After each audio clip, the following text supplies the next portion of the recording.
수련회 3일째를 맞이했습니다. 수련회 3일째 이제 바로 클라이막스 하이라이트 전날 전야제 같은 그런 분위기인데 오늘 참 여러 가지로 이번 수련회 얼마나 큰 은혜를 주실까, 제가 이 앞에 있는 목사가 얼마나 기대가 되는지, 온갖 정말 이것저것 정말 잡다한 것까지 다 신경 쓰게 만드시는 하나님, 예? 하나님이 그렇게 신경 쓰는 게 하는 것이 아니라 마귀가 정말 우리 부평 우리 교회 2025년도 전교인 수련회를 너무 싫어하세요. 네, 오늘 존대해 준다 나한테. 너무 싫어하시는 거예요, 저분이. 그래가지고 아니 제가 그때 이런 것까지 뭐 하여간 정말 잡다한 걸 다 막 그냥 이렇게 건드려도 안 되고 저렇게 건드려도 그냥 꿈쩍을 안 하니까 막 그냥 옆구리 박박 긁고 막 발바닥 긁고 지금 그러고 있습니다. 비 와서 오늘 저희가 수련을 못 가냐? 갑니다. 비바람이 불어도 우리는 가요. 눈보라가 몰아쳐도 가요. 걱정하지 마세요. 그리고 우리 이 기도회가 마치고 나면 비가 멈춥니다. 그리고 우리 선발대가 단양 도착하면 단양의 비가 완전히 비구름이 없어질 것이에요. 구름은 남아있지만 비구름은 사라질 거예요. 아무튼 지금 마지막까지 예배에 올라오기 전까지 계속 심각하게 막 건드렸는데 왜 이럴까? 하나님이 함께 하시지 않아서? 아니요. 함께 하시는데도 왜 이런 일이 벌어질까? 정말 싫어하는 거 첫 번째. 두 번째, 그러니까 너희가 구해야 돼. 너희들이 간절히 나를 찾아야 돼. 그걸 말씀하시는 거예요. 오늘 지금 오기 전에 지금 수련회 설교가 아니긴 한데, 수련회 설교도 아니고 아버지 그냥 짧게 기도회 하고 빨리 출발할게요. 가는 길이 먼데. 그렇게 했더니 아니 원래 준비한 거 해. 그래서 레위 강의를 할 거예요. 그러니까 하다 보면 또 이거 놓치니까 올라오기 전에 그 수양관에 전화가 온 거예요. 수양관의 입구가 그 수양관밖에 없거든요. 근데 수양관 입구에 수도 공사를 한대요. 오늘 시작을 했대요. 근데 수양관에 아무 연락도 없이 느닷없이 그냥 땅을 팠대요. 그래서 지금은 차가 한 대 겨우 지나가는데, 그러니까 우리 선발 때는 가가지고 올라갈 수 있는 거예요. 그런데 내일은 거기 공구리를 쳐서, 공구리를 치면 아무도 밟으면 안 되잖아요. 밑에다 차를 대놓고 걸어 올라야 된대요, 사람들이.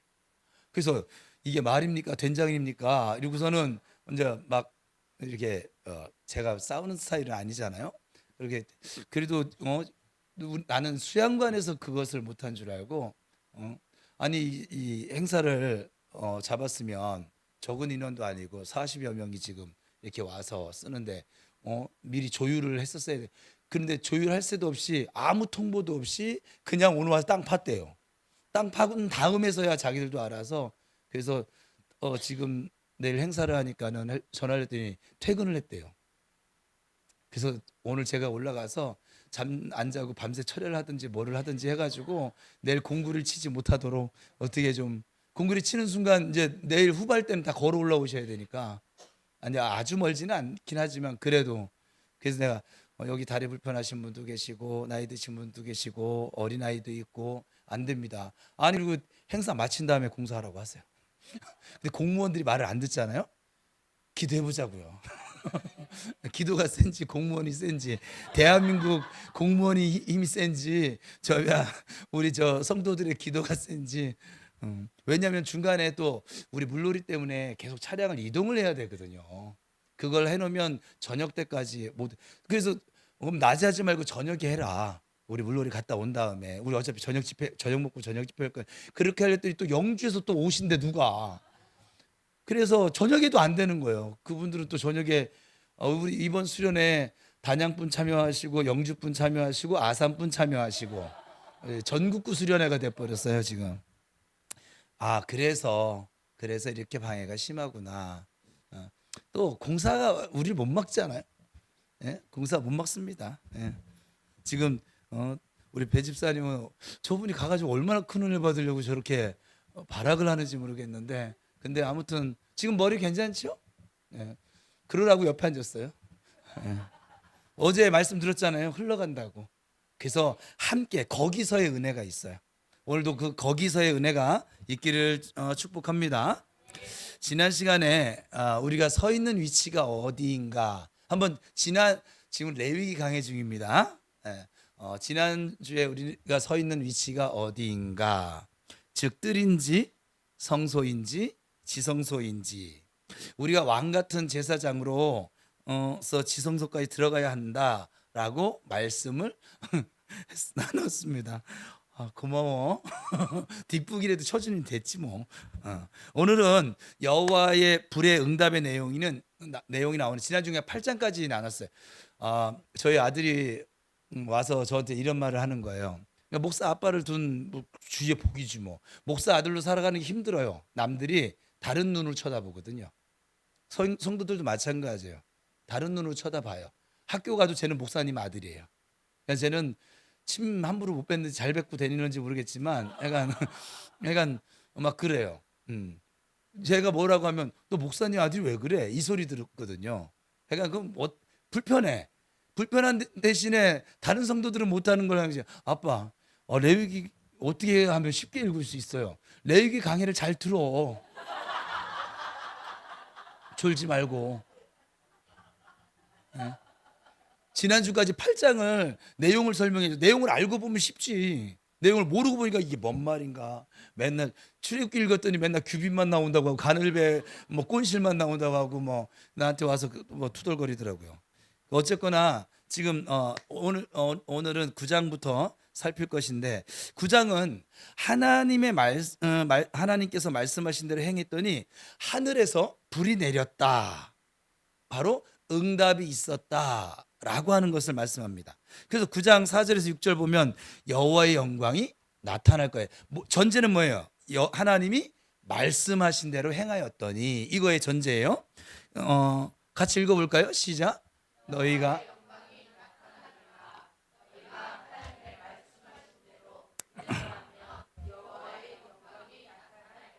하나님의 말씀. 그래서 신앙생활에 가장 중요한 건 뭐냐, 여러분의 신앙생활에 하나님의 영광이 나타나길 원하시면 말씀대로 하세요. 내 생각대로 하지 마시고 내 환경대로 하는 것이 아니라 내 마음대로 하는 것이 아니라 하나님 말씀대로 하세요.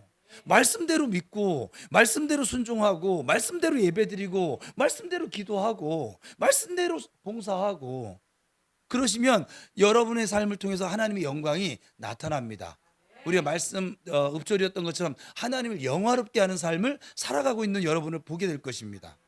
두 번째는 22절에서 23절인데 손을 들어서 축복을 합니다. 그 성막을 시작. 성막을 건축하고 하나님이 원하시는 제사를 드렸을 때 아론이 손을 들어 축복하니까, 그건 뭐냐면 제사장에게는 축복권이 있어요.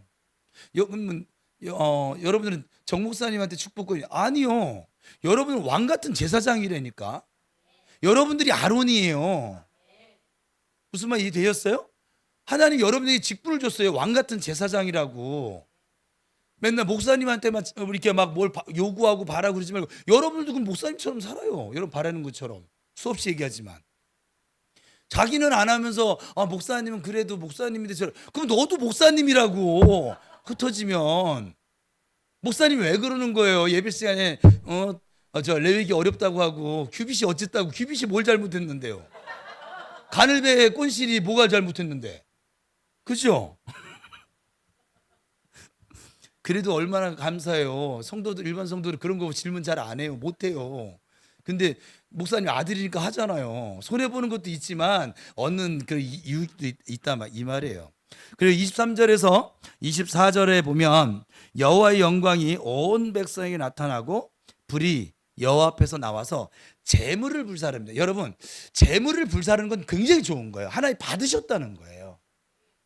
불이 나와서 예배자를 불사르면 그거는 저주지만, 불이 나와서 제물을 불사했다는 건 하나님 그 제사를, 그 예배를 아주 흡족하게 흠양하셨다는 거거든요. 그것이 하나님의 임재가 온다라고 표현할 수 있는 현상이기도 합니다. 하나님께서 이스라엘의 제사를 받으셨다고 하는 그 증거가 바로 나타났던 것이죠. 하나님이 받으시는 제사를 말씀하고 있는 것입니다. 그러나 이어서 10장에서는 9장은 이렇게 아름답습니다. 근데 10장에서는 성별되지, 그러니까 구별되지 못한 제사장들의 내용이 나와요. 또 목사님 얘기는 아니 여러분 얘기라고요. 왕 같은 제사장, 응? 성별되지 않은 그 제사장들의 내용이 나오는데 그들이 드리는 제사는 하나님이 받지 않으시는 제사였어요. 이 성별되지 못한 제사장들에 대해서 이렇게 말씀하죠. 첫 번째는 여호와께서 명령하지 아니한 다른 불을 담아서 분향을 했다. 그래서 그 불이 나와서 그들을 삼켰다. 그들이 여호와 앞에서 죽게 됩니다. 그래서 나답과 아비후가 죽습니다. 두 번째는 아론과 엘르아살과 이다말은 그들의 죽음, 나답과 아비후의 죽음을 애곡하지 말라라고 명령을 하십니다. 중재자가 죽으면 제사장이 왕 같은 제사장이 뭐냐? 중재자 역할을 하는 거예요. 우리의 영원한 중재자는 예수 그리스도십니다. 그래서 우리가 예수의 제자잖아요. 그래서 우리가 왕 같은 제사장, 하나님의 대행자라고 뭐냐면 이 세상과 하나님 사이를 가운데 중재시키는 역할을 하는 게 성도예요. 근데 그 중재자가 죽으면 진노가, 왜? 중재자가 하나님께서 다이렉트로 갈 거를 막아서 예수 그리스도의 보혈이 지금 우리에게 임할 진노를 막고 있는 거예요. 우리의 죄의 심판을. 또 우리가 하나님께 올려드린 기도를 이 중재자가 하나님께 지금 그래서 우리가 예수 그리스도의 이름으로 기도하는 이유예요. 그죠? 그 진노가 중재자가 죽어버리면, 없어져 버리면 그 진노가 온 회중에까지 미치기 때문에 그렇습니다. 그래서 제사장들이 죽은 것을 애곡한다라고 하는 말은 하나님 이게 너무한 거 아니에요? 이런 뜻이 되어져요. 즉 하나님께 대항하는 것이 된다 이 말이에요. 의미적으로 보면. 그래서 제사장들에게는 죽은 것에 대해서 울면 안 된다. 울면 너희도 죽을 거야 라고 그렇게 말씀하십니다. 다 너무 좀 무섭죠. 근데 또 다음을 생각해 보면 하나님은 항상 심판만을 말씀하지 않으세요. 심판을 말씀하시면 축복을 말씀하시기 위함이에요. 심판을 말씀하시면 사랑을 말하시기 위함이세요. 하나님은. 그래서 성경 전체를 여러분이 러브레터로 읽게 되면 그 심판마저도 하나님의 사랑이구나 이걸 깨닫게 됩니다. 이스라엘 온 족속은 여호와께서 이 치신 불로 말미암아 슬퍼하라고 말씀하십니다. 백성들은 슬퍼하라고 그래요. 아까 제사장들과 달리 백성들에게는 보고 울라라고 그렇게 명령을 하십니다. 왜요? 백성들은 하나님은 무서운 분이시구나. 저 제사장들마저, 저 중재자들마저, 하나님이 선택해서 세운 사람들마저 저렇게 불로 치실 줄 아시는 분이시구나. 그래서 법대로 안 하면, 말씀대로 안 하면 하나님은 심판의 하나님이 되실 수도 있구나. 우리에게 사실은 심판이 임했죠. 뭐 죄를 한두 개 졌어야 말이죠. 근데 예수 그리스도의 이 중재자가 보혈로 우리의 모든 죄를 다 덮어버리셨어요. 그래서 하나님 눈에는 우리 죄가 보여요, 안 보여요? 안 보이는 거거든요. 그래서 우리가 지금 이렇게 살아있는 거예요. 여러분 뭘 잘해서 살아있는 것이 아니라 원리적으로 보면 그렇다 이 말이에요. 그래서 백성들에게 이러한 부분들, 죄 짓는 걸 함부로 지으면 안 되는구나. 이걸 자각시켜야 하기 때문에 백성들에게는 울라. 8장은 다시 한번 여러분 이걸 잘 기억을 하면 레위기 읽는 것도 그냥 무난하게 읽을 수 있습니다. 8장은 제사장들의 위임식이었어요. 9장은 그 제사장들을 통해서 드려지는 제사가 받으시는 제사, 불로 그 제물을 태우는 제사, 흡족한 제사. 10장은 하나님이 받지 않으시는 제사, 왜 다른 불로 명령한 대로 하지 않고 또 하나님께 구별되지 못했던 그 제사장들의 내용이 나옵니다. 다시 기억해 볼게요. 1장은 번제, 2장은 소제, 3장은 답을 다 알려주고 하는구나. 4장은 5장은 6장은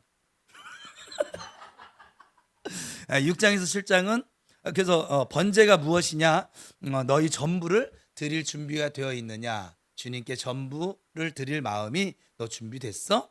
소제는 최상의 것을 드릴 준비가 됐어? 하나님께 최고의 것을 드릴 수 있겠어? 또 화목제는 하나님과 사람과의 관계에 대해서 화목할 마음 가지고 있어? 여전히 미워하고 불평하고 질투하고 시기하고 정죄하고 용서하지 못하고 계속 그 마음으로 내 앞에 나왔어, 가서 화목하고 와. 그게 화목제라고 했어요. 4장. 속죄제는 본질상 하나님의 은혜가 없이 살 수가 저는 없는 존재입니다 라고 하는 것을 인정할 수 있겠어? 5장 속건제는 네가 지은 죄에 대해서 얼마를 배상할 수 있겠어? 네가 지었던 죄에서 최소한의 배상을 할 수 있는 마음이 있어? 그게 진짜 회개라는 것이죠. 철저하게 죄를. 이 얘기는 보세요. 100만 원 훔쳤는데 120만 원을 갚아야 돼 봐요. 20%니까 지금 성경에서 말하는 것은 배상이.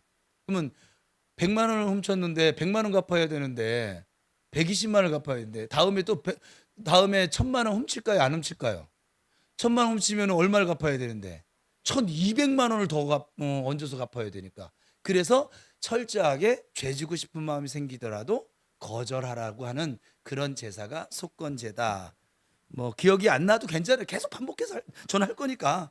6장과 7장에 가서는 5대 제사 말씀 가운데 제사장들이 특별히 알아야 할 몇 가지를 더 추가한 PS 같은, 우리 편지할 때 보면 그 좀 그런 옵션장이 될 것이고, 8장은 지금 나눈 것처럼 제사장들의 위임식, 9장은 하나님께서 받으시는 제사, 10장은 하나님께서 받지 아니하시는 제사, 성별되지 못한 제사장들을 통해서 정리되셨죠?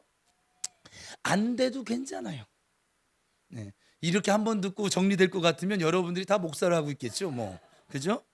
그 다음은 회막에 들어갈 때는 오늘 본문에 나오는 건데, 포도주나 독주를 금하여 죽음을 면하라 이렇게 말씀하시거든요.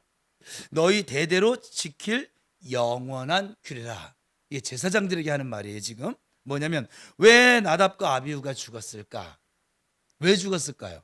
그들이 도대체 뭘 어떻게, 다른 불이 뭐 어떤 불일까요? 도대체 안 궁금하시죠? 안 궁금하셔도 괜찮아요.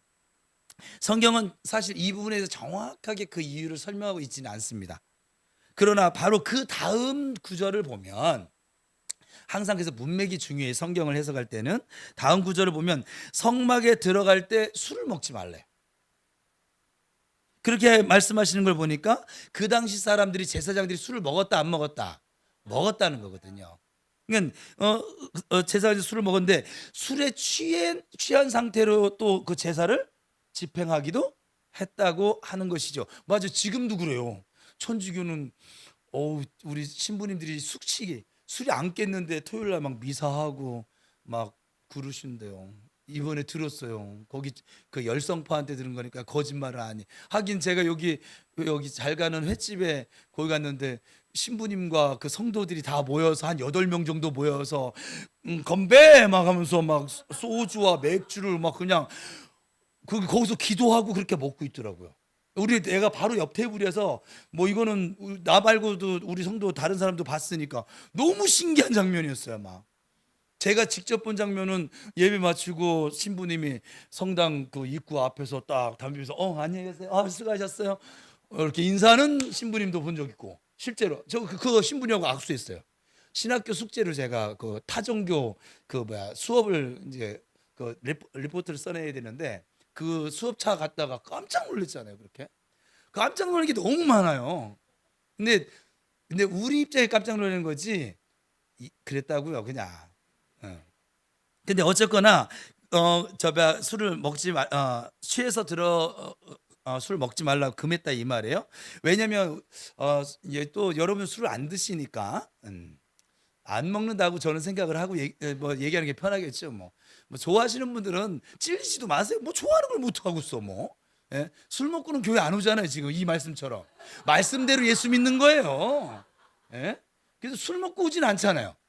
술을 먹긴 먹지만, 이 눈빛이 이게 긴 것도 아니고 아닌 것도 아니고. 우리가 술을 먹으면 기분이 이렇게 좋아질 수도 있고, 술을 안 먹는 사람 때문에 궁금해하지 마세요. 술 먹으면 개 됩니다. 한국 사람은. 그러니까는 안 먹는 게 좋습니다. 그냥 술을 먹으면 이게 기분이 좋아지고, 막 기분이 좋아지다 보면 막 헷갈리게 되어 있어요. 저희 가문은 술 가문이라고 했잖아요. 저희 아버님은 술을 드시면 사실 굳으시셨거든요. 구두쇠인은 열심히 모아서 적금을 부셨어요. 그래서 돌아가실 때 저한테 통장 3개를 남겨주고 가셨어요. 뭐 유산은 없는데 열심히 일한 거 그냥 모아가지고 그렇게 허리띠 졸라매더니 아니 아버지 좀 그냥 좀 먹읍시다. 그래도 안 드셨거든요. 근데 그거 모아가지고 결국은 제 주머니로 들어왔잖아요. 근데 아버지가 술을 드시면 지갑이 열려요. 그래서 제가 그 중학교 때인가 아버지가 술 먹는 게 너무 싫거든요. 막 창피하기도 했고 그랬는데 한편으로는 내가 돈이 필요할 때는 술을 오늘 안 드시나? 이분이 기분이 좋아지면 그냥 열려요 그냥. 내가 1,000원이 필요해가지고 그때 돈 1,000원은 좀 큰 돈이에요. 작은 돈은 아니에요. 우리 학생한테 제 한 달 차비가 5,000원이었어요. 한 달 차비가 시내로 왔다 갔다 이렇게 왕복 차비가. 그래서 회수권을 사면은 그렇게 했었었는데 한 달치를 사가지고 이렇게 잘라가지고 반절씩 더해가지고 11장 만들고 막 이렇게 했었었는데 어쨌거나 그 한 달 차비가 5,000원인데 1,000원을 달라고 하는 거니까 나는 대단한 용기를 내는 거거든요. 그래서 아버지 1,000원만요. 그럼 2,000원을 주세요. 근데 어떨 때는 이게 1,000원짜리 색깔과 5,000원짜리 색깔이 이게 비스무리 하잖아요. 술 취신 분에게 이게 구분이 안 되나 봐. 5,000원짜리 준 거예요. 날 1,000원 준 줄 알아. 나는 5,000원 받다고 얘기를 안 하고 써. 우리 아들들은 그러지 마. 근데 우리 아들은 그럴 일이 없지. 내가 그렇게 헷갈릴 일이 없으니까. 근데 아무튼 그렇게 헷갈리게 돼요. 이 술을 먹게 되면 사람이 좀 기분도 뭐 이렇게 아주 만취가 되지 않으면, 만취가 되면 그냥 그건 인사불성이 되는 것이고 그냥 이렇게 막 헷갈리게 됩니다. 이게 무슨 의미일까요? 왜 이 얘기를 써놨을까요? 하고 싶은 말씀이 너무 많을 텐데 하나님께서 왜 이런 말씀을 써놨을까요? 예배를, 이 제사장은 어떤 사람인데 예배를 주관하는 사람이거든요. 예배를 헷갈리지 말라고. 저는 여러분들에게 오늘 이 말씀 통해서 이제 이후에도 나눌 게 참 좋은 내용이 많은데 이거 하나 남겨도 좋겠어요. 예배를 헷갈리지 마세요. 예배를 여러분 마음대로 드리면 안 돼요.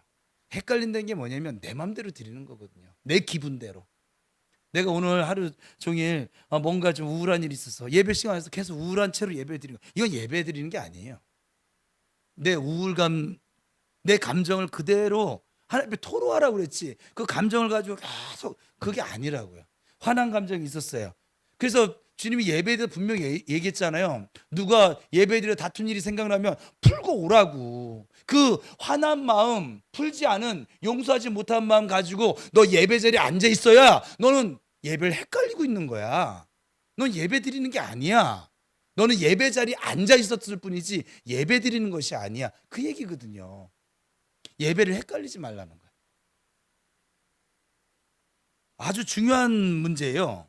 그래서 섬길 때, 회막에 들어갈 때, 우리 식으로 얘기하면 교회 올 때, 성도들과 함께 할 때, 연합할 때는 절대로 포도주와 독주를 금해서 죽음을 면하라고 했어요. 몰래 또 수련회 또 몰래 뭐 생수병에다 담아갖고 와서 예전에 있었어요 정말로.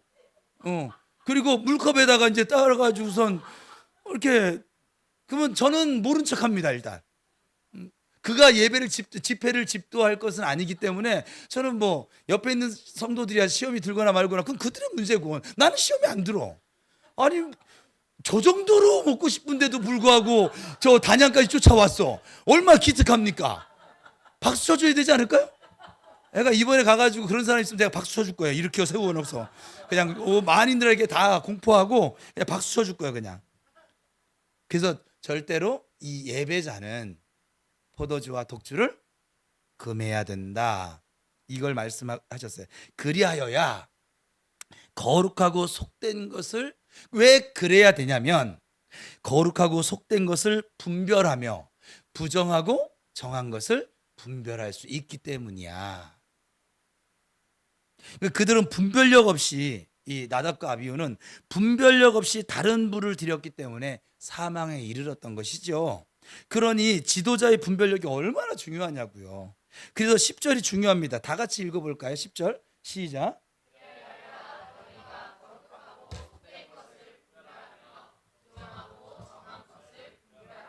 이게 결국 제사장이 분별력을 잃어버리면 죽는다는 거예요. 제사장은.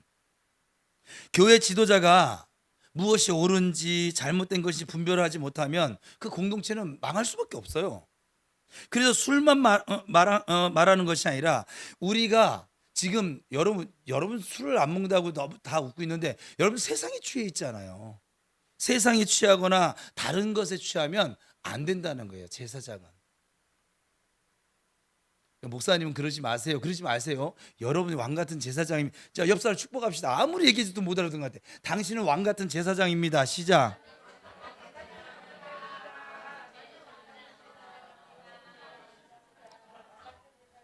다시 축복하겠습니다. 원하지 않아도 제사장으로 세움 받았습니다. 시작.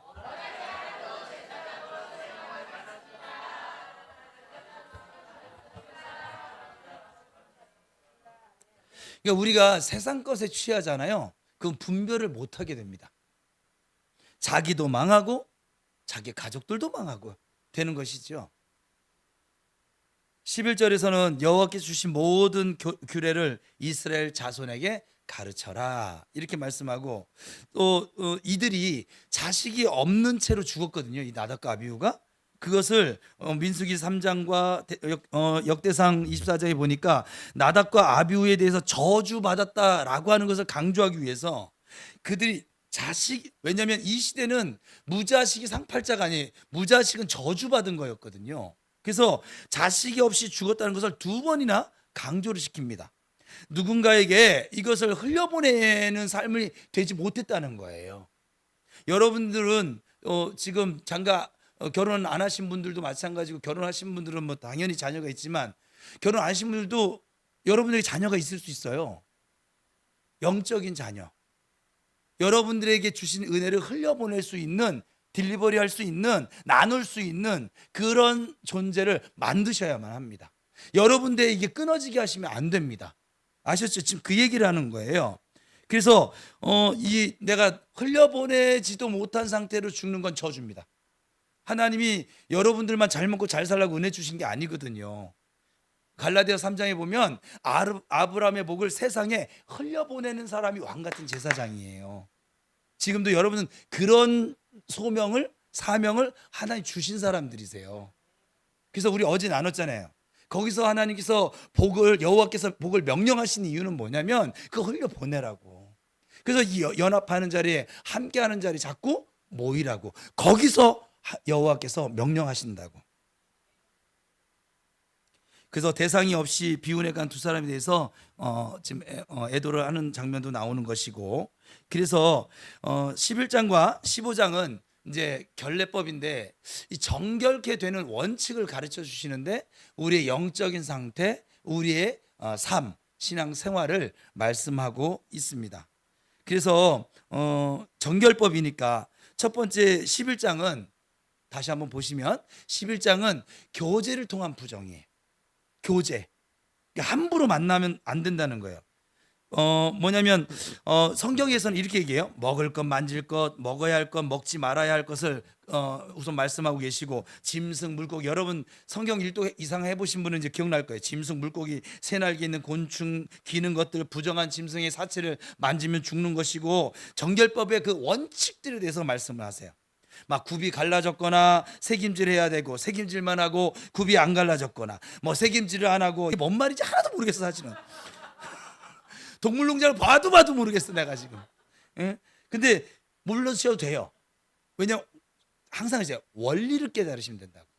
굽이 갈라졌거나 하면 안 되고, 뭐 물고기 경우는 지느러미와 비늘이 다 있어야만 합니다.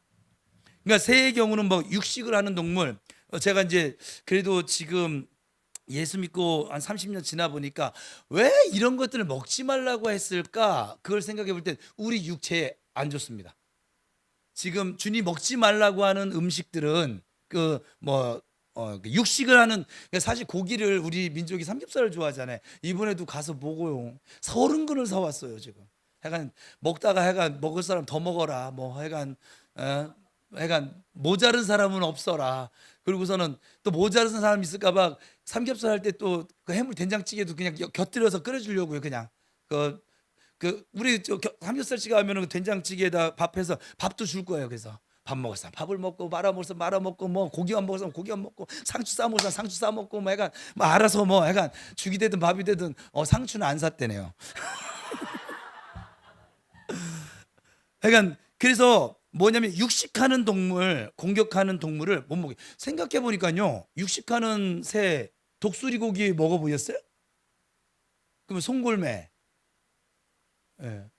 매의 이름이에요. 예. 그럼 부엉이 고기 드셔보셨어요? 전부 다 육식하는 새들이거든요. 그 최상위에 있어가지고 때로는 초식 동물도 잡아먹는 게 독수리거든요. 굉장히 근데 그런 새들은 먹지 말라는 거예요.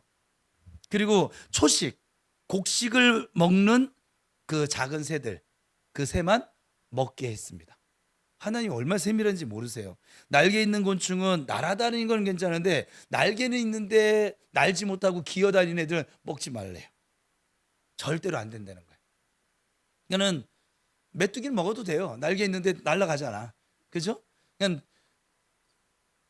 전 바퀴벌레가 못 나는 줄 알았는데 바퀴벌레도 날더라고. 예. 나 못 나는 그냥 걔는 맨날 이렇게 불 켜면 샥 사라지잖아요. 날질 않고. 그런데 어쨌거나 주님께서 먹지 말라고 하는 것은 우리 이 육체의 생존의 여러분은 지금도 모든 사람들이 이 자리에 있는 사람은 다 염증을 가지고 있거든요. 염증이 면역 활동을 할 정도까지 있느냐 넘치게 있느냐 그 차이가 있을 뿐이에요. 염증이 없는 사람은 없어요. 왜냐하면 오늘도 여러분은 염증을 만들어내고 내면서 살았거든요. 지금 생활하면서 만들고 우리 미세먼지 만들면서 만들고 계속 만들거든요. 다만 우리의 면역력이 어느 정도는 그걸 다 커버를 해. 그 커버가 안 되어지면 이제 우리가 통증을 느끼고 병원을 가야 되고 막 그러는 것이죠. 이해되셨어요? 그래서 제가 커큐민 먹으라고 그랬잖아요. 살이 날씬한 사람들은 안 드셔도 돼요. 살이 날씬한 사람들은 몸이 날씬해서인가 염증도 날씬하더라고. 예. 살이 좀 있는 분들이 좀 그런데 어쨌거나 그렇게 해서 주님 안 된다고 합니다. 도대체 이런 것들이 무엇을 의미할까요? 여러분은 어떻게 생각하세요? 왜 이런 얘기를 써놨을까? 우리 이대로 난 삼겹살 여전히 먹을 건데 먹잖아요. 이번에 가서 안 드실 분 계시면 내가 가서 5건쯤 반납을 하고 환불을 하고. 예.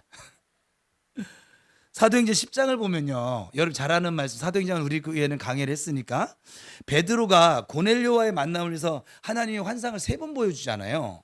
내가 이런 것들은 보자기에 싼 4발 가진 짐승 이런 부정적인 것을 여태까지 먹지 않으면서 살아왔는데 왜 자꾸 저에게 먹으라고 하십니까? 하고 베드로가 화를 내는 장면이 어찌 보면 3번 환상을 보고 나서 근데 베드로가 깨달은 거예요. 이것은 먹는 것에 대한 이야기가 아니구나. 이방인과의 만나는 것에 대해서 접촉하는 것에 대해서 교제하는 것에 대해서 하나님이 이미 내가 그 법을 폐지시켜 버렸어. 예수 안에서. 이게 중요해요. 그 신약에 넘어오면요. 진짜 구약대로 지금도 돼지고기 안 드시는 목사님들이 제 주변에도 있어요. 엊그저께 만난 분이 그분이세요. 그 교회를 가서 뭘 도와주면 좋아요. 제가 기분이 소고기를 얻어 먹어. 거긴 돼지고기를 접대하지 않아요. 무조건 소고기 사주세요. 거기 공사 잠깐 도와준 적이 예전에 몇 년 전에 있었었는데 한 목사님 4-5명이 갔는데 소고기집을 데리고 가더라고요. 그 교회는 주일 식사도 고기를 먹으면 소고기나 오리고기, 소고기 먹어요. 그래서 나도 이 교회 다녔으면 좋겠어요 목사님 이랬더니 오세요. 진짜 그래요. 근데 여러분 신약에 오면 감사함으로 받으면 버릴 것이 없고 모든 것이 말씀과 기도로 거룩하여 지민이라. 그러니까 예수 안에서 지금은 그래도 주님이 먹지 말라고 한 거를 너무 즐기지 마세요. 내 몸에 자꾸 독소를 만드는 행위가 될 것이니까 지금 그런 의미가 좀 담겨져 있어요. 그래서 나보고 매여 있지 말고 가라고 하는 말씀이구나. 이걸 베드로가 깨달은 거예요. 그래서 깨달았으니 어떻게 했어요? 갔죠.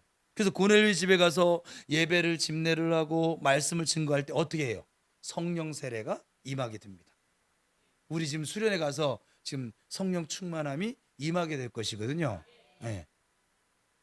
그러니까는 우리가 레위기 11장을 단순히 먹는 것을 말하는 것이 아니라 이 교제를 통한 부정을 우리가 절대로 이게 교제해서는 안 될 사람들이 있거든요, 이 세상에. 여러분, 제가 청년들한테 얘기했는데 전도의 대상과 교제의 대상은 달라요. 전도의 대상은 내가 일방적으로 내게 임한 하나님의 사랑을 흘려보내는 대상이에요. 그래서 그 사람이 살인자냐, 도둑놈이냐, 사기꾼이냐, 뭐 술주정뱅이냐 아무 의미 없어요. 나는 흘려보내면 되는 거예요. 이해되셨어요? 그러니까 전도에는 대상의 제한이 없어요. 우리나라에 최일도 목사님이라고 하신 분이 저 청량리 588 매춘 지역에 가서 그렇게 목회를 하셨잖아요. 또 막 그냥 바퍼 목사로도 유명하기도 하고. 그러니까는 이게 대상이 없어요. 전도에는 스님도 상관이 없고, 약간 다 상관이 없어요. 전도하는 목적으로 만난다고 하는 것은. 그런데 교제는 달라요. 교제는 뭐냐면 주거니 받거니 하는 거잖아요. 내가 주기만 하는 게 아니잖아요. 받기도 하잖아요. 그죠? 그러니까 내가 영향력을 입히기도 하지만 영향력을 받기도 합니다. 그러니까 영향을 주고 영향을 입는 것을 말한다 이 말이에요. 그래서 내가 절대로 가까이에서는 안 될 사람이 있습니다, 주 안에서. 그래서 주님은 세상 사람들과 멍에를 같이 맺지 말라는 이유가 뭐냐면 같이 교제하면 안 된다는 거예요. 그래서 예수 믿지 않는 사람과 뭐 동업을 한다든지 결혼을 한다든지, 뭐 예수 믿지 않는 사람 결혼해도 돼요. 뭐 솔로몬처럼 되겠지 뭐. 그죠? 괜찮아요. 여자한테 빠져 살다가 그렇게 가면 되지 뭐. 괜찮아요. 뭐 내가 좋아서 하는 건데 뭐 어쩌겠어. 자기가 한 행동에 대해서 주님은 분명히, 왜냐면 그들과 주거니 받거니 하면서 영향을 받아요 안 받아요? 받아요. 저는 이제 다른 거 다 때려치고 하나, 여러분 옆에서 정치 얘기하는 사람 있으면 그 사람하고는 대화를 섞지 마세요. 우리나라는 아주 제가 여태까지 만나봤는데 정치 얘기하는 사람 치고서는 신앙 좋은 사람 한 명을 본 적 없어요. 그냥 왜 은서가 이렇게 정치 얘기를 합니까? 남편한테 영향받았어?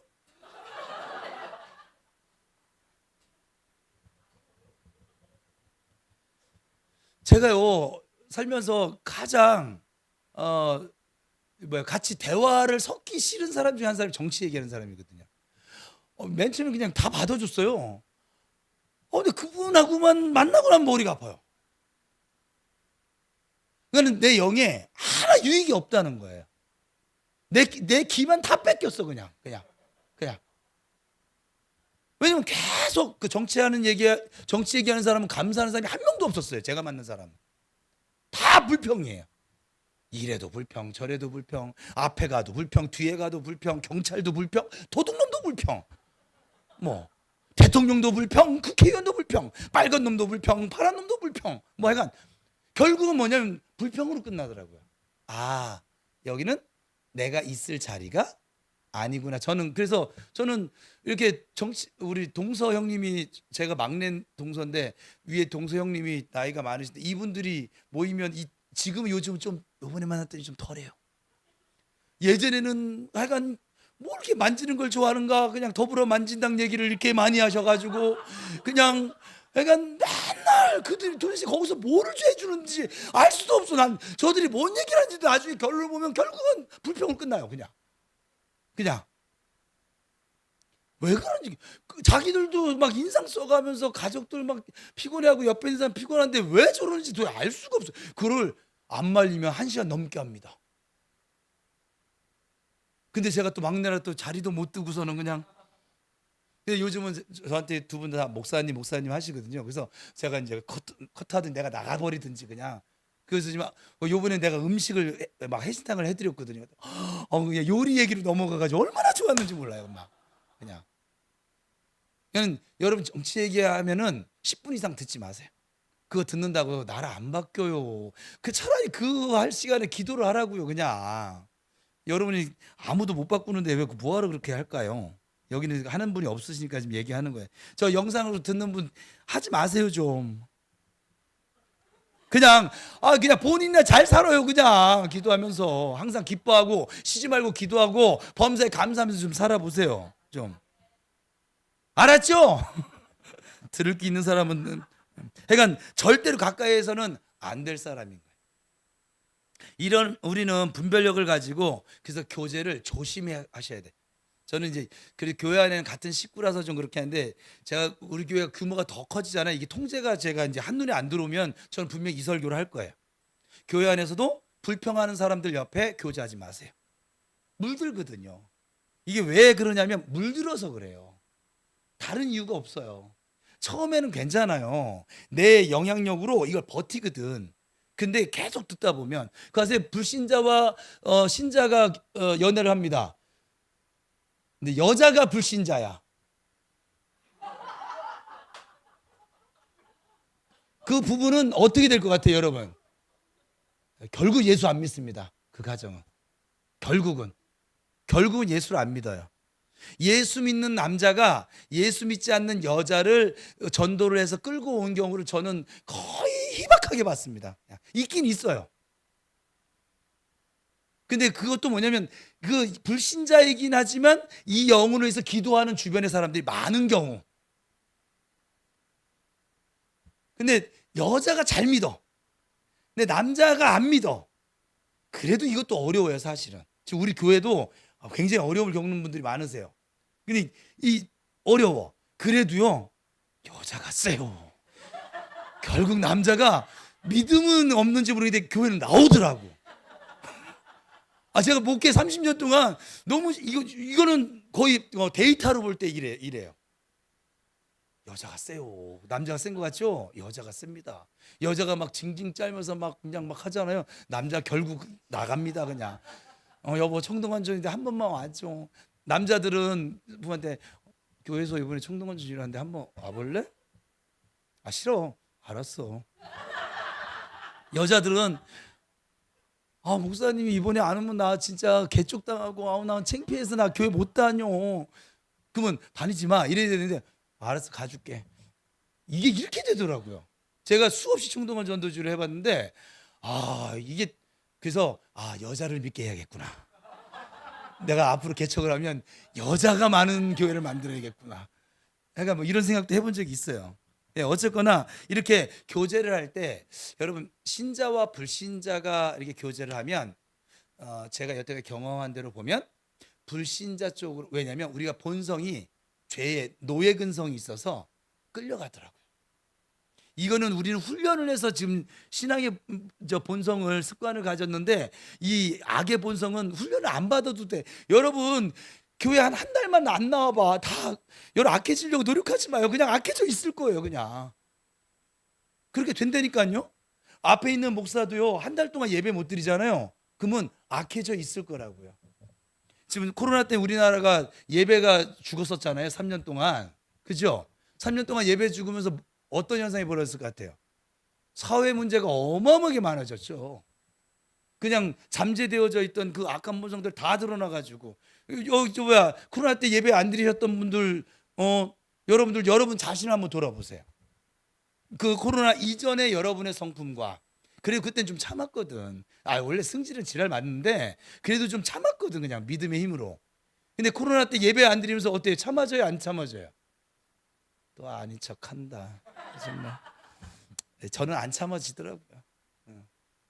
주님의 은혜가 아니면 제가 살 수가 없는 존재입니다. 그게 속건제라고 했잖아요. 속죄제라고 했잖아요. 그래서 우리가 분별력을 가지고 교제를 조심하셔야 돼요. 왜냐하면 금방 물들어 버려요. 그래서 성도는 영적으로 좀 민감해야 될 필요성을 가지고 있어요. 우리 애들이요 한 4살 5살 이 동물농장으로 보면 그걸 사회화 시기라고 그래요. 몇 개월. 동물은 개는 한 6개월에서 7개월 사이가 사람보다 하여간 동물이 다 빨라요. 근데 그 사회화 시기에 이제 무엇을 배우고 무엇을 접하고 무엇을 훈련받는가 평생을 좌우한답니다. 그 우리 사람은 4살과 5살 요 정도 3살에서 5살 요 정도 됐을 때 나가서 한나절만 친구를 만났는데 그 친구를 잘못 만난 거지. 그 집 부모님이 욕쟁이야. 그래서 얘가 욕이 뱄어. 걔랑 한나절만 놀고 오잖아요. 얘가요 욕을 이미 배웠습니다.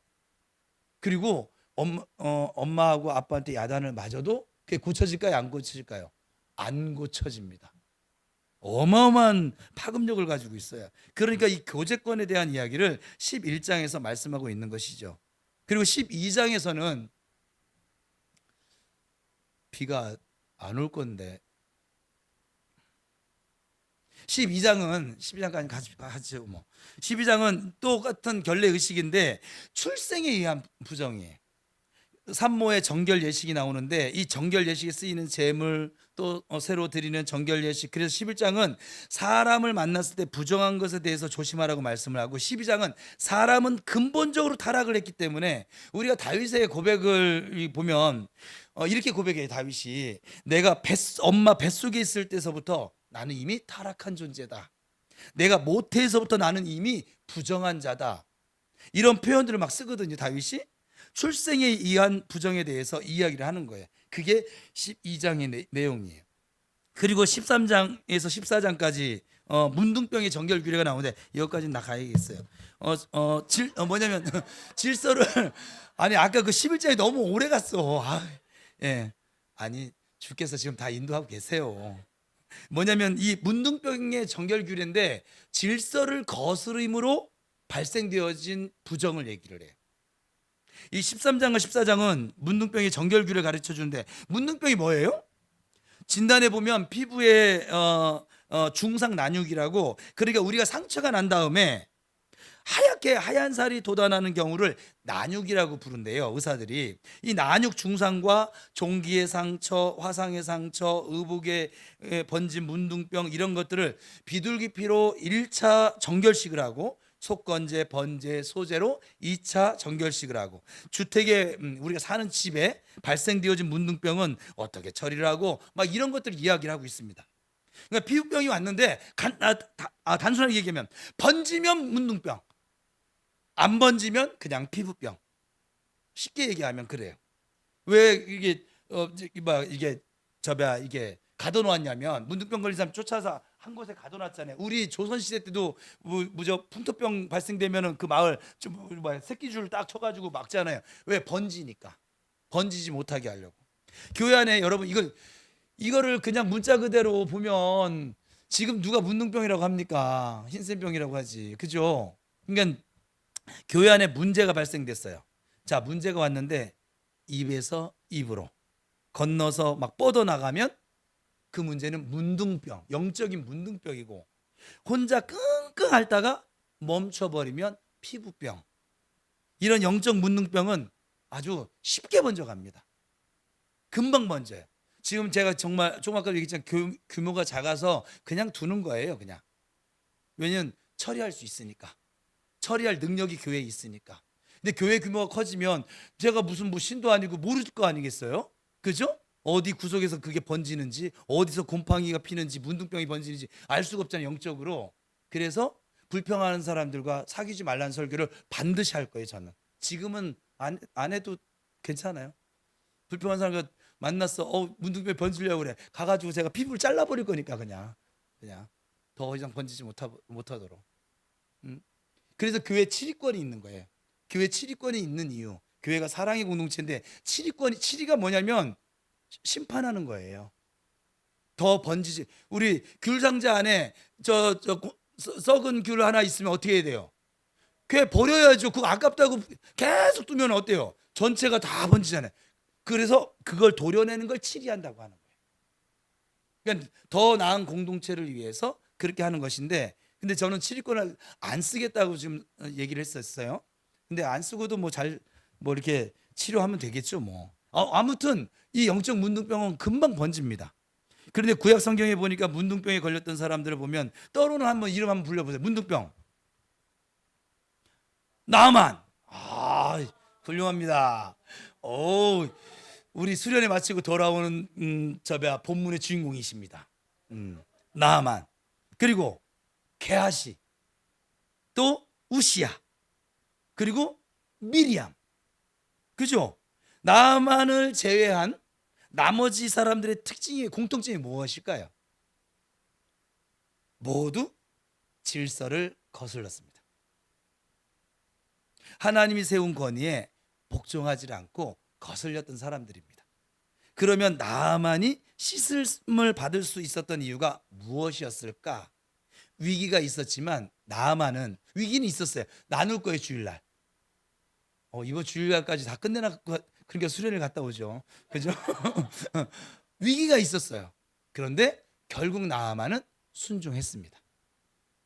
그래서 유추해 보는 것인데, 그럼 우리가 유추해 볼 수 있어요. 저는 원리를 깨닫는 사람이라고 했으니까 문둥병이 영적으로 무엇일까? 신약 시대에 우리가 이것을 어떻게 해석해야 할까? 하나님이 세운 영적 질서를 거스린 것을 문둥병이라고 우리는 표현할 수가 있습니다. 그것이 단독으로 끝나는 것이 아니라 자꾸 뻗어나가거든요. 대항하는, 그래서 세력을 만듭니다. 항상 그래요. 그래서 출애굽에도 고라 자손들이 세력을 만들어서 대항을 하죠. 그게 언약궤 안에 들어있잖아요. 그래서 질서를 거스림으로 오는 부정이라고 말할 수 있습니다. 다음 주에 15장만 하기는 좀 그런데요. 하여간 15장 유출병 규례 절제되지 못함으로 인한 부정을 얘기하는데, 유출병이 무엇일까? 샘솟던 막 피가 계속 나오는 거거든요. 여성분들이 한 달에 일정 기간만 나오는 것을 월경 생리라고 하잖아요. 근데 그 일정 기간이 지났는데 한 달 내내 나오는 것을 유출병이라고 합니다. 그러면 유출병으로 인한 부정 또 들어버리니까, 그래서 기분 나빠서 끊었어요. 사실은 지가 뭔데? 내가 먹지 마. 그럼 먹지 말아야 될 거 아니야. 너 화내지 마. 하면 화내지 말아야 될 거 아니에요. 넌 지금 참아야 돼. 그럼 참아야 될 거 아니겠어요? 왜, 우린 동물이 아니잖아. 약육강식의 그런 존재가 아니잖아요. 하나님이 영을 줬잖아. 그러면 영의 통제를 따라야 돼요, 혼이. 또 혼의 통제를 몸이 따라야 되는데, 이 질서를 깨트려 버렸잖아요. 얼마나 성질납니까? 그래서 지금 이제 질서를 잘 들어요. 나 안 먹을래. 그럼 생각이 안 나더라고요. 그래서 요즘 가끔가다 이제 커피 한 잔 먹어요. 가끔가다. 그것도 보리차로 그냥 연하게 타서 그냥 먹기도 하고, 또 야식도 가끔가다 그냥 저놈이 치킨 하나 또 시켜서 먹길래 다리 2개 이렇게 살짝 뺏어서 그냥 살짝, 다리 2개는 야식 아니에요. 그래서 이게 무엇을 얘기하냐면, 통제가 되어야 되는데, 컨트롤이 되어져야 되는데 우리 삶에 통제가 되어지지 않는 것을 얘기합니다. 화를 내야 할 때, 안 내야 할 때를 우리가 구분을 못하는 거예요. 이런 존재가 누구예요? 인간 사회에서 아이들이거든요. 땡깡 피는 거. 어른 돼서도 이 짓을 하면 아직도 성인 아이인 거예요. 자기 감정을 하나 컨트롤 못하는 거잖아요. 자기가 감정도 컨트롤 못하면서 뭘 남 얘기를 해. 생각해 보세요. 되게 웃기지 않아요? 여러분, 그림으로 한번 이렇게 영상으로 그려보세요. 내가 나를 컨트롤 못하는데 남을 컨트롤 하려고 그래. 웃기지 않아요? 지가 운전을 못하는데 운전 훈수를 하는 거야. 지가 축구에 대해서 치읓자도 모르는데 축구 훈수를 두는 거야. 막 이영표가 최고다. 요즘 집에서 맨날 듣는 얘기들. 안정환이 최고다. 루니가 박지성과 같이 뛰었다는 동. 얘가 축구 역사를 다 알아요, 이 막내가. 그래서 내가 오늘 참다가 오늘 오전에 참다가 내가 알고 있는 모든 축구 지식을, 너는 막 글로 배웠지, 나는 2002년 막 직접 현장 가서 대한민국 했던 사람이야, 이 자식아. 그러고서 포르투갈 전에 박지성이 가슴으로 트래핑 받아서 한 명 제껴서, 그때 내가 하도 하니까는 징그럽게 해요. 막 지겹게 해요. 막. 그래서 근데 우리가 컨트롤 못해서, 그러니까 화를 잘 내는 사람은 아직 애긴 거예요. 나이만 먹었을 뿐. 화를 잘 낸다는 건 뭐냐면 자기 감정을 다스릴 줄 모른다는 얘기거든요. 어쩌다 한번 낼 수 있어요. 사람이니까, 감정이라는 게 있으니까. 근데 감정을 컨트롤 못하는 게 애지. 그래서 애가 그렇잖아요. 그죠? 안 그래요? 보세요. 김순애 성도님이 예수 믿고 나서 어른 돼가지고 이제 욕을 끊어버렸잖아요. 컨트롤이 되잖아. 욕 나오려고 하는데 나 축복한다. 아유, 너도 교회 다녔으면 좋겠다. 그래서 따님이 지금 엄마 보고, 엄마 집에 좀 자주 와. 그전에 온다고 하면 오지 마 이랬다고 하시는데, 하여간 지금 그 욕 하나 끊었다고. 그러니까 끊을 거 끊고 통제할 거 통제하고, 그래서 해야 할 말, 안 해야 할 말을 막 조절이 안 된다고 하든지 그런 사람들이 좀 있어요. 그것은 영적으로 유출병 환자들이에요. 자기 통제가 안 되는 거예요. 통제가 안 되는 것, 영적 유출병 환자, 혈기가 통제가 안 되는 것이죠. 자, 그래서 11장에서 15장은 우리가 이 영적 상태를 말해준다라고 지금 설명했어요. 이것을 어떻게 정결하게 할 것인가에 대한 것이 지금 11장에서 15장이 나온다고 했고, 11장은 먹는 것, 다 기억 못 해주니까 교제에 의해서 함부로 사람 사귀면 안 된다. 전도 대상인지 교제 대상인지 구분하셔야 된다는 것. 12장은 출생에 의한 부정이라는 것. 그리고 13장, 14장은 질서를 거스르는 것에 대한 부정이라는 것. 또 15장에선 절제되지 않는 그 유출병에 대한 부정을 어떻게 정결케 할 것이냐, 그것을 말한다고 했어요. 그래서 11장에서 15장은 정결 예식에 대해서 말씀을 합니다. 그러니까 제사장의 삶은 뭐냐면, 우리가 왕 같은 제사장을 산다, 뭐냐면 지금 저런 거 컨트롤할 수 있어야 되는 것이고, 부정한 거 분별할 수 있어야 될 것이고, 교제를 아무나 할 것이 아니라 아무하구나 얼굴 예쁘다고 냅다 그냥 내 섹시 되어다오 하고 결혼할 것이 아니라, 예? 막 우리 교회도 있어요. 남자가 술 먹여놓고서는 확 붙여놓고서는 그러고서는 어쩔 수 없어 결혼하신 분도 있다고 하더라고. 그러니까 다 그랬어요. 뭐요? 지금도 보면 뭐 아닌구나.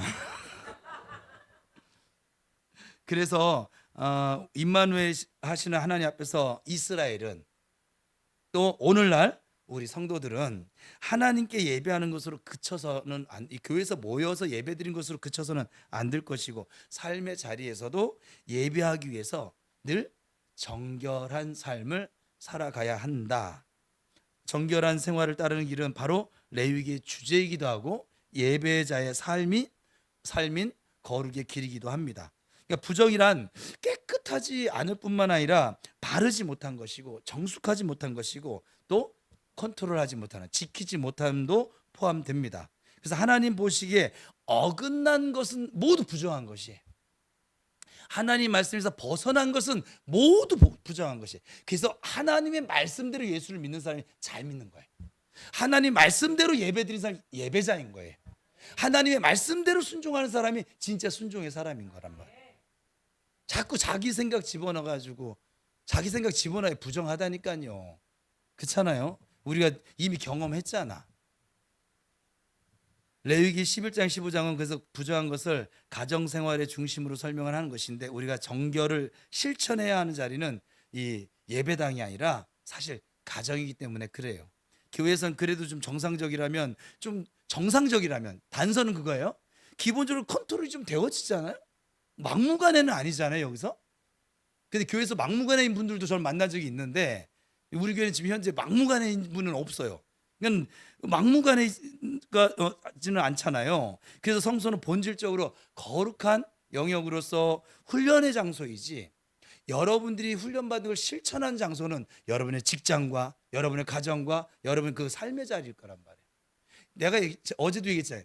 여기는 여러분에게 다 호의적인 사람들이, 그래도 근데 이 호의적인 사람들과도 교제를 못해. 이 호의적인 사람들과도 연합을 못해. 어디 가서 연합할래요? 어떻게 할까요? 어떻게 저 파란색 얘기하는 사람 그 그룹에 가서 연합하실래요? 빨간색 그룹에 가서 어떻게 연합하실래요? 여기서 연합을 못한다는 건 저는 그렇게 봐요. 저는 교회에서 이 사회생활, 인간관계를 바르게 진행시킬 이게 점점 훈련되어져 가지 못한다고 하면, 저 사람 밖에 나가서 자기 착각 속에 아마 살겠지? 왜냐하면 이렇게 호의적으로 자기를 위해서 기도를 해주고 기다려주고 사랑을 주려고 하고 함께 해주려고 하는데도 불구하고 그렇게 못하는데, 밖에 나가서 누가 여러분 받아줄 것 같아, 있는 모습 그대로. 여러분 잘할 때 받아줘도 그것만 해도 감지덕지지. 그렇지 않아요? 그러다 실수 한 번 하면 그냥 바로 화살 날라오는 거 아니겠어요? 제가 지금 과한 거죠? 네, 실제로 그렇습니다. 그러니까 여기선 호의 속에서 그래도 좋은 사람들 속에서 훈련을 받는 거예요. 컨트롤이 안 된 사람은 컨트롤하는 것이고, 혈기가 안 다스려지면 다스리는 훈련을 해보시는 것이고, 용서가 안 되면 용서를 해보는 것이고, 또 사랑이 안 되면 사랑을 해보는 것이고, 그런 곳이 교회인 줄 믿습니다. 우리에게 실천의 현장은 오히려 흩어진, 실천으로서는 흩어진 교회로서, 왕 같은 제사장으로서 가정과 사회에서 이루어지는, 먹고 마시고 눕고 자는 모든 삶의 자리에서 정결한 상태를 유지하도록 힘쓰셔야 할 줄로 믿습니다. 그러므로 우리는 단순히 교회 생활에 머무르기보다 생활에서 신앙인으로 성도답게 자꾸 발전하고 성숙되어져야만 할 줄로 믿습니다. 그렇게 되기를 축복합니다. 하나님의 준엄한 명령입니다. 다 같이 선포합시다. 시작. 아멘. 옆 사람 축복하겠습니다. 너는 거룩한 존재로 부름받았어. 시작.